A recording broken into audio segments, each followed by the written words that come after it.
5万俄军猛攻库尔斯克，乌军反击持续。在哈尔科夫击落俄米8直升机，动用 GBU-62航空炸弹摧毁巴赫穆特俄指挥部。红军村方向开启谢里杜河保卫战。朝鲜士兵现身乌克兰战场，并在俄罗斯受训。北约、欧盟各国向乌克兰提供新援助。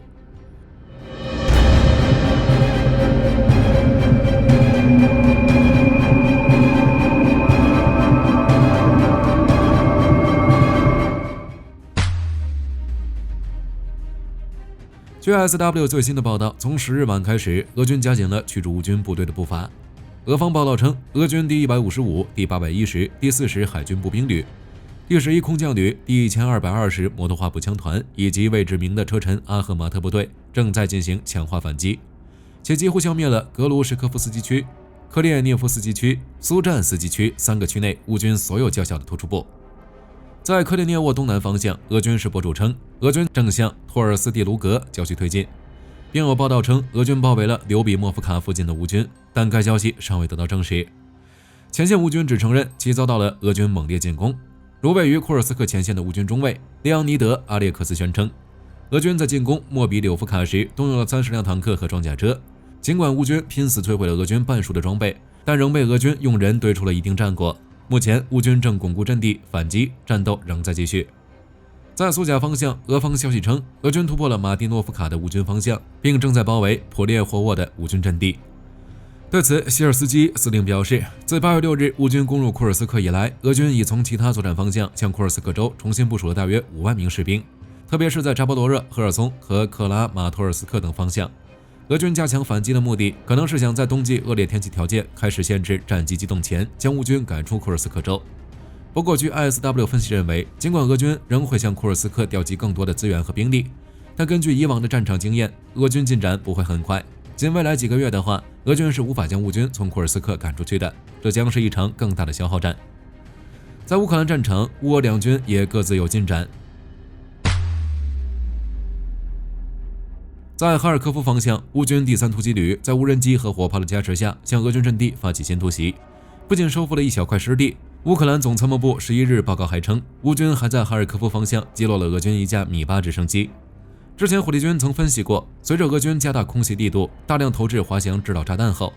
苏25卡乌尔的前线作战任务急剧减少，甚至不再在前线活动，因此乌军在前线击落俄军战机的数量也在变少。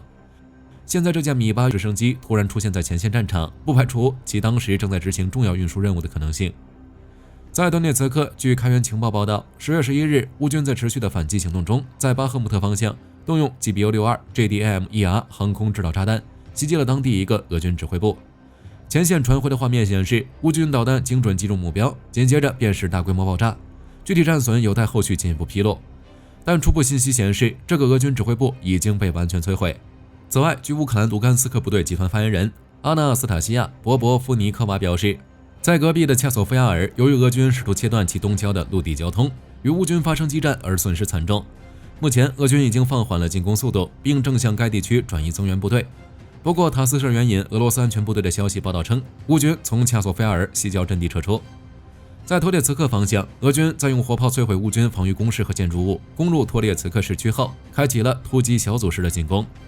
目前，俄军正向托列茨克矿废料堆推进，在过程中，乌俄双方展开了激烈的巷战。仅昨日一天的时间，双方就进行了至少13次交火。乌军第101独立警卫旅数次歼灭了进攻的俄军步兵，成功阻止了俄军的进一步推进。不过，据乌克兰托列茨克军事管理局负责人瓦西里·钦奇克表示，俄军差不多已控制着托列茨克50%到60%的区域，而且有报道显示，负责该方向进攻的俄军大多数是摩托化步枪旅的合同军人，只有极少数是精锐的空降兵。因此，俄军近期的进攻也致使俄军伤亡巨大。而为了迅速夺取该定居点，目前正从其他地区调遣部队补充兵力。在红军村方向，乌军无人机发现并摧毁了俄军一门152毫米 MSPAS 自行榴弹炮，并在红军村东南方向持续进行反攻。据 SW 报道，乌军第425独立突击旅已经来到诺沃赫迪夫卡村开展突击行动，并将俄军击溃。目前正在清理该村北部残留的俄军阵地。在谢里杜河，其东郊在乌俄手里反复易手。据最新的战役地图显示，俄军占领了东郊一家混凝土厂，想要以此为据点构筑阵地，但却遭到乌军的炮击，目前战况上不明朗。而且有俄方消息称，俄军已经在楚库里涅和利西夫卡东郊的铁路线附近站稳脚跟，相当于成功封锁了谢里杜河5条主道路中的2条，并且俄军还在靠近辛德米特里夫卡村，想要切断谢里杜河和外界的联系，从而对其形成半包围。在库拉霍沃方向，据俄国防部10月11日的消息显示，俄军已完全占领奥斯特里夫斯克，距离库拉霍夫仅1公里，但从战役地图上看，俄军明显夸大战果。在该村，俄军虽然从10月7日就不断启东郊发动机械化攻势，但截至11日，俄军依旧只在东郊田野上活动，并未攻入市区。而且相比从奥斯特里夫斯克过桥进攻库拉霍沃，明显沿00510公路方向进攻更适合俄军展开大规模机械化的优势。在马克西米尔扬尼夫卡方向，俄军纵队的机械化突击也没有提升，进展缓慢。该地乌克兰指挥官称，俄军的机械化突击导致其装甲车辆出现了高额损失。不过，该乌军指挥官也表示，俄军在库拉霍夫方向拥有强大的电子战能力，其将在俄军纵队中部署带有电子战系统的装甲车展开攻势。值得注意的是，有韩国和乌克兰官员确认，朝鲜士兵不仅出现在了乌克兰战场，还正在俄罗斯接受培训，以便将来与俄军一起部署行动。据华盛顿邮报10月11日报道，韩国和乌克兰官员表示，朝鲜士兵正在与俄军一起在乌克兰战场实施作战行动。韩国国防部长也曾在10月8日表示，朝鲜士兵可能正和俄军一起在乌克兰作战，其中一些士兵据信已经阵亡，预计还会有更多朝鲜士兵被派往乌克兰。一名乌克兰军事情报官员也表示，有个别朝鲜军官正在研究乌克兰战场的俄战区局势，但乌克兰尚未观察到在乌克兰活动的朝鲜部队。此外，这名乌克兰官员还补充说，有数千名朝鲜士兵已经抵达俄罗斯，并开始在那里进行训练，称他们会在2个月内被俄罗斯军事指挥部以预备役的形式安排到乌克兰境内作战。目前尚不清楚俄罗斯是否会将朝鲜部队集结部署到前线战场，后续情况火力军会持续关注。欧美伙伴继续宣布向乌克兰提供新的军事援助。德国总理舒尔茨10月11日宣布，德国将与比利时、丹麦和挪威一起，在2024年底前向乌克兰援助14亿欧元的军事援助，其中包括转让 IRSP 和 Skynex 防空系统、猎豹自行高射炮、自行火炮、装甲车以及战斗无人机、雷达和火炮弹药等等。挪威政府同样于10月11日宣布称，将拨款 9.67 亿挪威克朗，扩大对挪威中小型国防公司的投资，在提高挪威国防能力的同时，也将为乌克兰生产国防物资。捷克总理彼得·菲亚拉则称，作为捷克倡议的一部分，乌克兰将在2024年底前接收大约50万枚155毫米火炮弹药，同时强调该计划可能会在其他捐助国的参与下扩大。美国和日本同意加速 AM120 的联合生产，以满足乌克兰的需求。就连世界银行董事会也于10月11日批准为乌克兰设立新基金。据悉，初始资金将由美国、日本和加拿大提供，虽然具体出资数额仍有待确定，但有冻结的俄罗斯主权资产的利息作为支持。初步数据显示为3国分别出资100亿美元，而该基金将由世界银行管理，以完成 G7 集团此前承诺的在年底前向乌克兰提供500亿美元的融资。至于这笔资金将用于支持乌克兰的国防、经济和重建，但细节仍有可能发生变化。值得关注的是 ，G7 集团提供300到500亿美元的贷款和欧盟的350亿欧元贷款不是一个东西。前者是 G7 集团在2024年6月承诺向乌克兰提供高达500亿美元的贷款。后者是10月9日，欧盟理事会批准向乌克兰提供350亿欧元金融援助，以及一项支持欧盟和 G7 提供最多450亿欧元贷款的新贷款机制。两种贷款都将于年底前到位，这意味着乌克兰可能会获得650亿到850亿美元的贷款，足够使乌克兰在2025年维持社会运转和战争所需。此外，乌克兰国防部长乌梅罗夫在会见意大利国防部长吉多克罗塞托后，于10月11日宣布，双方讨论了增加意大利对乌克兰国防工业基地投资的可能性。乌梅罗夫指出，鉴于乌克兰强大的工业能力，乌克兰和意大利可能会建立联合国防企业。泽连斯基则继续进行外交努力，以建立和阐明乌克兰的和平战略愿景。同时，他也否认了外界流传的他与盟友讨论乌克兰准备在当前前线停火，以及向俄罗斯做出领土让步，以换取美国安全保证和加速加入欧盟的说法，并强调乌克兰的此类让步是不可接受的。为自由时报10月11日报道，10月23日至11月1日，日本陆海空自卫队将联合太平洋美军驻日美军开展利剑联演，演演人数高达4.5万人，并出动40艘舰艇、370架军机。演习地点包括北九州、熊本、长崎等7处机场。以及川路、鹿儿岛、冲绳等多处港湾。演练内容包括民防避难、战伤后撤、分散部署等诸多项目。另外，据媒体表示，自1985年以来，美日双方已举行过16次利剑联演，这一次为第17次。此次联演还将邀请法国、德国、意大利、荷兰等北约国家，以及澳大利亚、加拿大参与。另外，韩国、菲律宾、新西兰等亚洲国家还将担任观察国。据新加坡联合早报报道，10月9日，土耳其航空一架从西雅图飞往伊斯坦布尔的 A350 客机，由于机长在飞行途中猝死，拜尔客机被迫紧急降落在纽约肯尼迪国际机场。随后，土耳其航空就此事发布声明，指出这名机长自2007年起就在土耳其航空任职，外历经已有10余年时间，每年的例行体检均未发现有健康隐患，目前其猝死的原因还在调查中。据英国媒体报道，由于英国海军人手不足，目前正计划缩减各个舰艇上的操作人员。此前，对于英国海军而言，人员根本不是问题。例如，在2战期间，英国海军的一艘战列舰就配备有2000名舰员。到了20世纪90年代，英国2500吨级的比安德级护卫舰还保持着260人编制。然而，随着冷战结束，英国开始大规模裁军，直接导致陆海空三军人数大幅缩减，外海军人员流失最为严重。截至目前，这一问题仍未解决。英国海军和海军陆战队的总人数已降至 3.8 万人。对此，英国海军曾试图通过精简舰员来节约人力，例如巴布科克公司曾为伊丽莎白女王号航母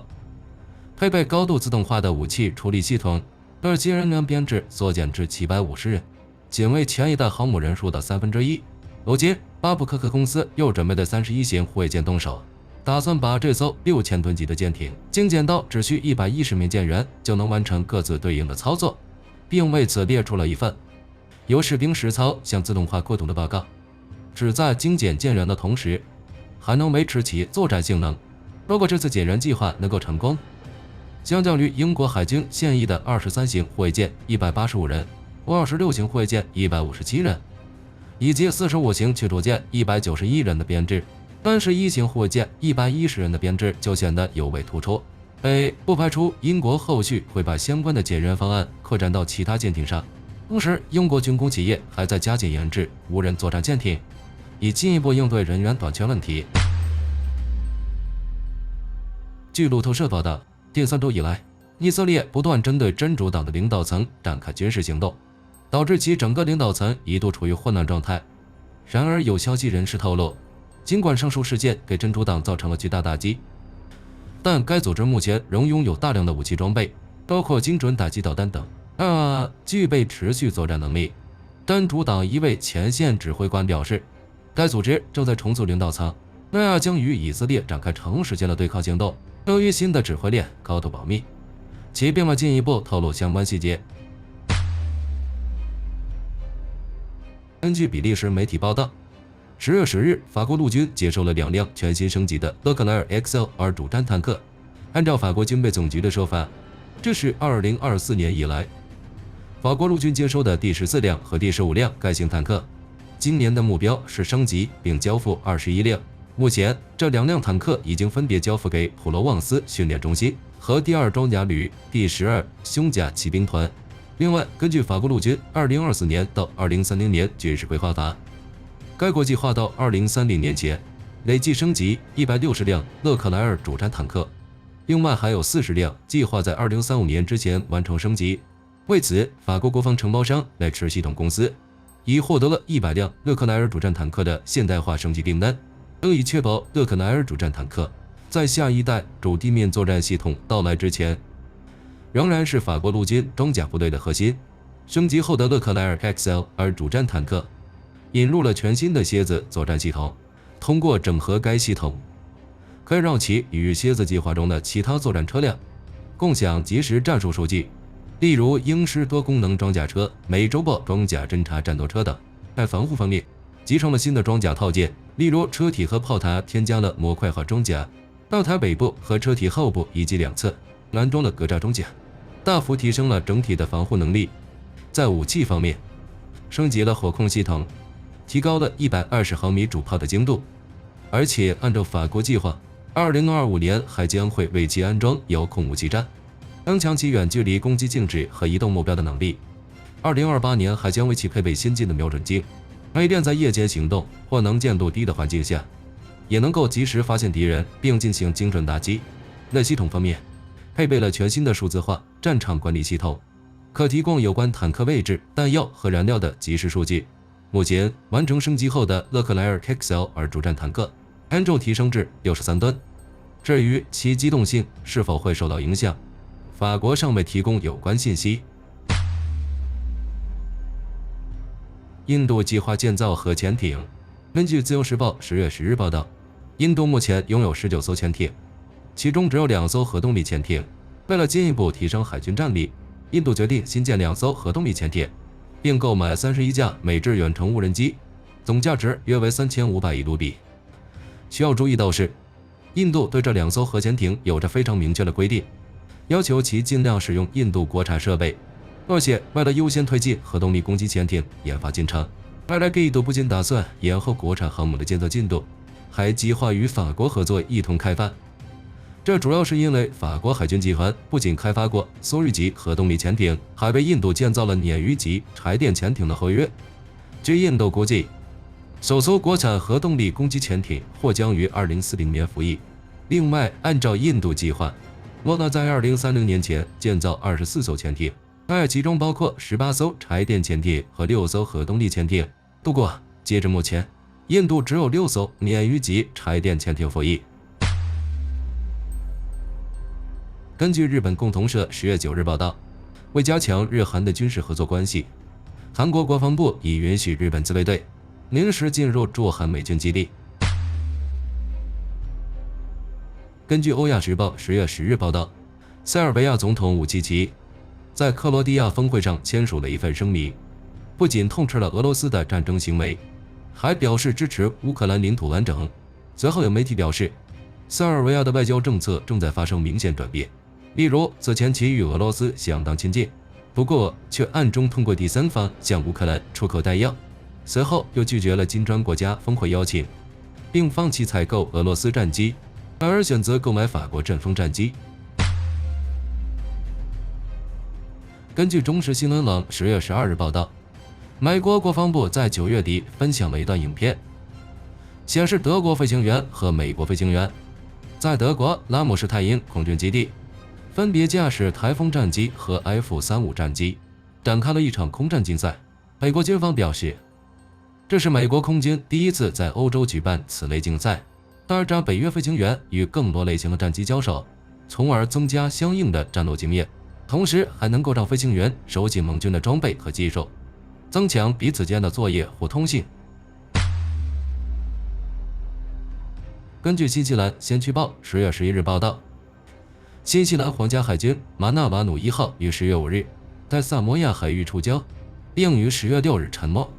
为避免发生漏油事件，新西兰和萨摩亚均采取了紧急措施。遗憾的是，根据萨摩亚政府10月12日消息，已确认马纳瓦努1号泄漏了约20万升柴油，对周边海水造成了严重污染。目前，两国海军正在进行相关的补救措施。据莫斯科时报报道，波兰前总参谋长安杰伊恰克透露，如果俄罗斯袭击东欧和波罗的海国家，相关国家可能会攻击圣彼得堡。他认为，要想彻底遏制俄罗斯的侵略，就必须掌握主动权。对此，波兰正在采购800枚射程达900公里的远程导弹，而立陶宛也有同样担忧，认为一旦乌克兰战争结束，俄罗斯可能会转移目标。对此，立陶宛军队中的一位指挥官表示，立陶宛应该准备好自行应对俄罗斯的袭击，而无需等待北约的决定。目前，立陶宛已在边境重要桥梁上设置了龙牙，并加强了其他几座桥梁的防御，以此来强化防护来自俄罗斯的潜在威胁。好了，本期视频到这里就结束了。大家觉得年底前乌克兰会获得多少资金的贷款？欢迎在评论区留言讨论。我是火力军，下期再见。